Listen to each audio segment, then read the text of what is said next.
Hello friends, Adam here with FED. We got some more Fire Emblem Engage stuff to look at.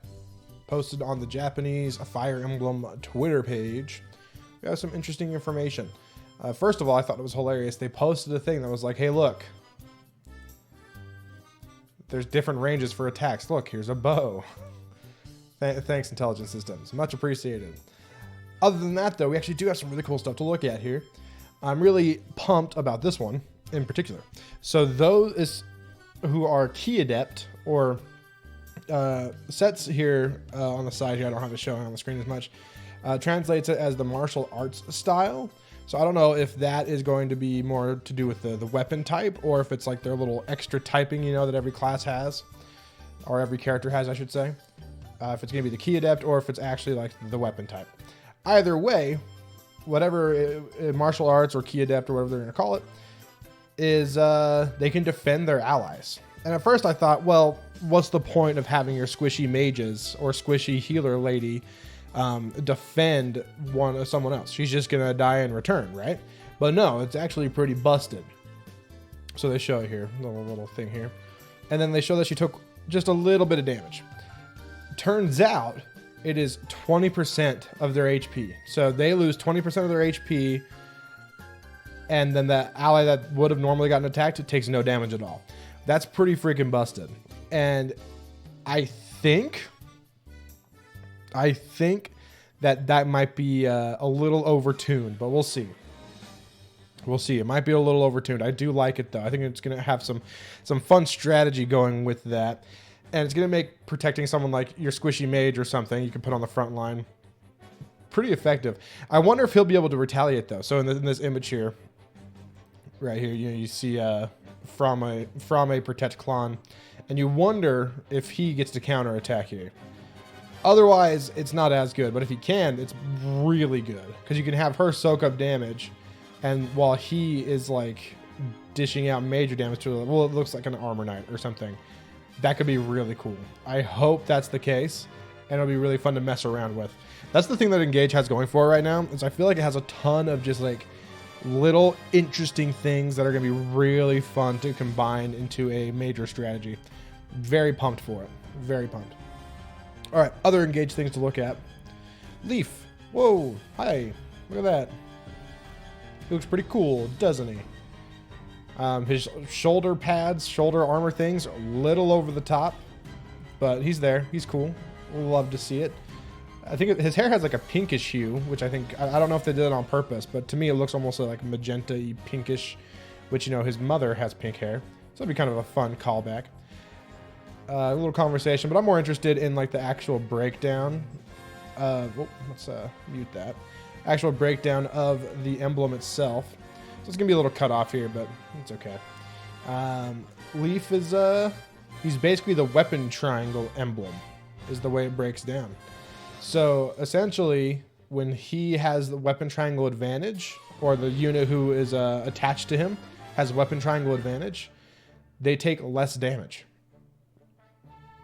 Which has been kind of a feature in previous games in the series anyways, where weapon triangle also affected the amount of damage you dealt and the amount of damage you received. But here it seems to be an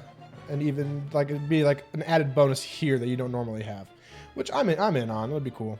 The other thing Leif has going for him is that he can use all sorts of different kind of weapon types apparently. So you see him with sword, axe, lance, and a bow in this trailer, or I guess I should say the character engaged with them has all this stuff going for them.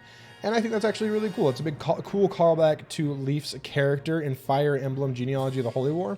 Not much of a callback to his character in in Thracia, but I'm a big fan of him having this kind of thing going for him. Because for those who don't know, in Genealogy of the Holy War, once Leif promotes, he becomes what's called a Master Knight.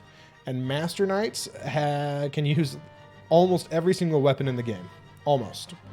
They can't use dark magic, and they can only use one light magic, but they can use every other weapon in the game, which is just insane, right? And it is as broken as you would think it is. It's really cool. They can use every staff, they can use every magic, and then all the physical weapons. It's really cool. And it looks like they're making a play off of that. I wonder if they'll add magic to his kit as well, or some staff utility. That would be really cool. So, and yeah, his super combat art was actually kind of sick. It was like he attacks with all 4 weapons, or he makes the person attack with all 4 weapons. All stanced up. It's honestly a really cool callback to his character. I like it a lot. Anyways, that's basically all that I wanted to look at here with Leif. I think he looks pretty sick. I don't think he's going to be broken. I think there's other emblems, just like, you know, of course we haven't played the game yet, but at this point, there's other emblems that I think look better. Thinking like, I think Roy has a lot of utility, and I think Byleth is going to be kind of insane, but we'll have to see in the future. Anyways, what do you guys think? Do you think Leif looks pretty good? Do you think it's maybe I'm overreacting a little bit? And what do you think of this guard ability? This is what I think is the most interesting thing that they've shown recently. Emblems, the rings are cool and everything, but the ability to guard an ally, like a guaranteed guard. Like it's not like Awakening, you had dual guard or whatever, and that was cool, but it only worked so often. You know, it was random. And then Fates had dual guard, but it was on a timer, or essentially on an attack timer. So every like 5 rounds of combat or so, you would get it.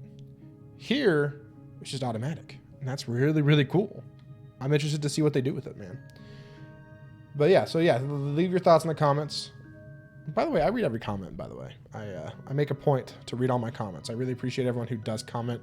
If I don't respond or I don't like or leave a heart on it or something, it doesn't mean I didn't like it or whatever. It's just, I don't know why I heart some things and I don't.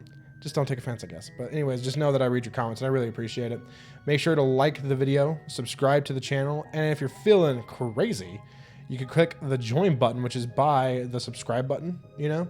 Click the join button, and then you can help support the channel with a small monthly donation. That helps keep the lights on here at FED and allows me to continue to make videos and content like this.